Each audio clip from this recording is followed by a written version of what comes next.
Pourquoi Yesta, tu as posté sur les réseaux sociaux, je reçois des messages de haine parce que je fête le mois anniversaire de mon fils. C'est ses 3 ans, ça me rend heureuse et ça rend son père heureux. Qu'est-ce que ça peut faire aux gens? Non mais là c'était un délire. Franchement, franchement, Elle est énervée. Hein. Mais là ça m'a saoulé cette histoire, mais ça m'a saoulé, mais sincèrement.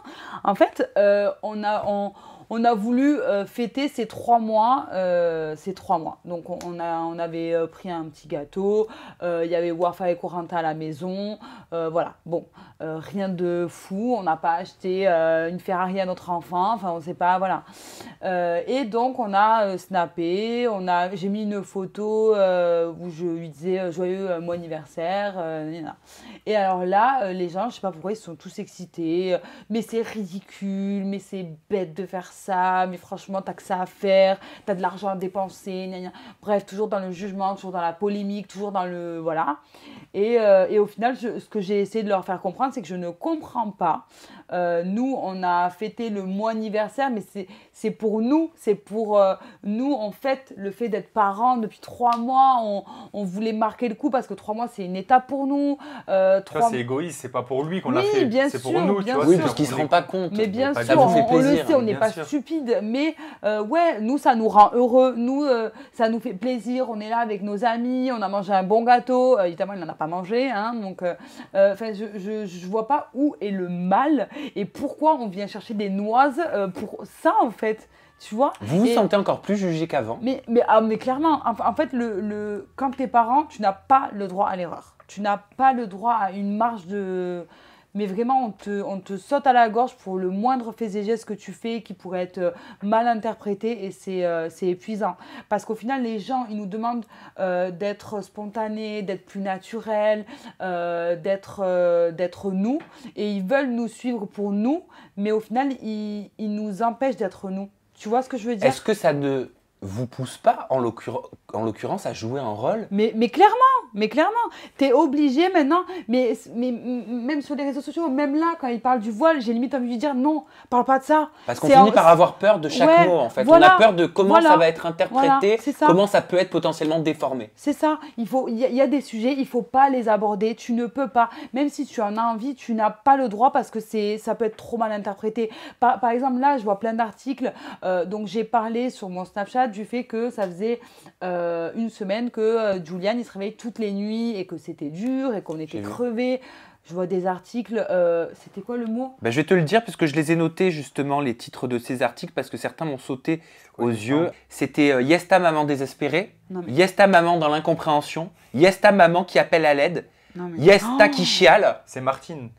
Non mais, non mais tu te rends... Et c'est limite... Mais encore ce matin, une réaction à chaud là. Non mais c'est limite Yesta au bord du suicide quoi.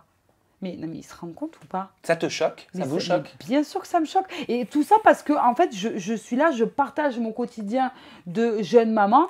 Oui, il dormait très bien. Là ça fait 1 semaine qu'il ne dort pas bien. J'ai l'habitude d'avoir beaucoup d'interactions avec les gens qui me suivent. Donc des fois quand je leur dis oui, ça je comprends pas, ils m'envoient plein de messages. Et en fait ils m'apportent énormément. Comme moi je dois sûrement leur apporter aussi beaucoup. Et donc je partage beaucoup avec eux. Et donc là en parlant de ça, c'est pour avoir un petit peu, pour qu'ils me partagent leur expérience de jeunes parents ou quoi, et pour qu'on puisse en parler, pour qu'on puisse avoir des solutions peut-être à ça. Parce que des fois, c'est peut-être des pics de croissance, enfin bref. On ne connaît pas tout sur tout, quoi, sur le rôle de jeunes parents. Et là, quand je vois des articles comme ça, limite, Yesta en dépression parce que son fils, il ne dort pas, et qu'après, moi, je reçois des messages de haine, oui, je comprends que les gens, qui m'envoient... Tu reçois des messages de haine derrière? Oui. Je reçois des messages, non mais meuf, comment tu peux te plaindre que ton fils il dorme pas, non mais tu te prends pour qui? Tu t'es pas plaint, tu relatais simplement le quotidien de n'importe quelle maman qui dort pas. Même si tu te plains, t'as le droit de te plaindre, tu vois, t'as le droit d'être heureux, t'as le droit de te plaindre.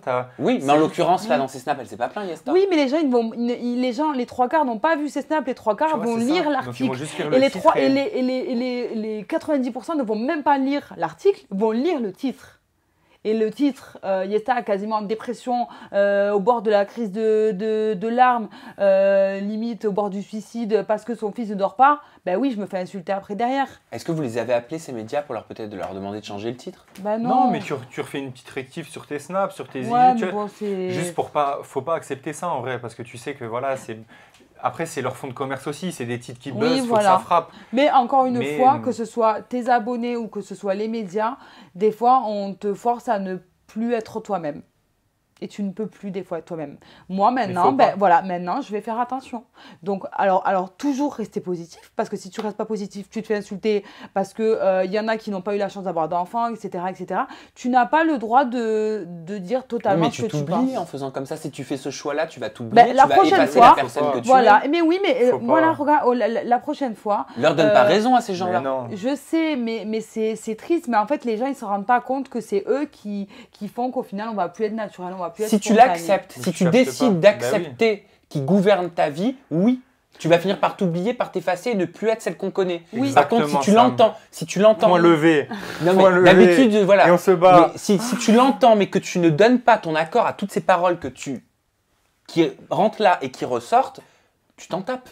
Clairement. Oui, je sais, mais au bout d'un moment, c'est utopique aussi de dire qu'on s'en tape. En fait, je m'en tape quand ça me concerne que moi. Mais quand ma mère, elle m'envoie des articles où elle me dit enfin, je sais pas, c'est honteux ça nous fait vraiment passer pour des parents.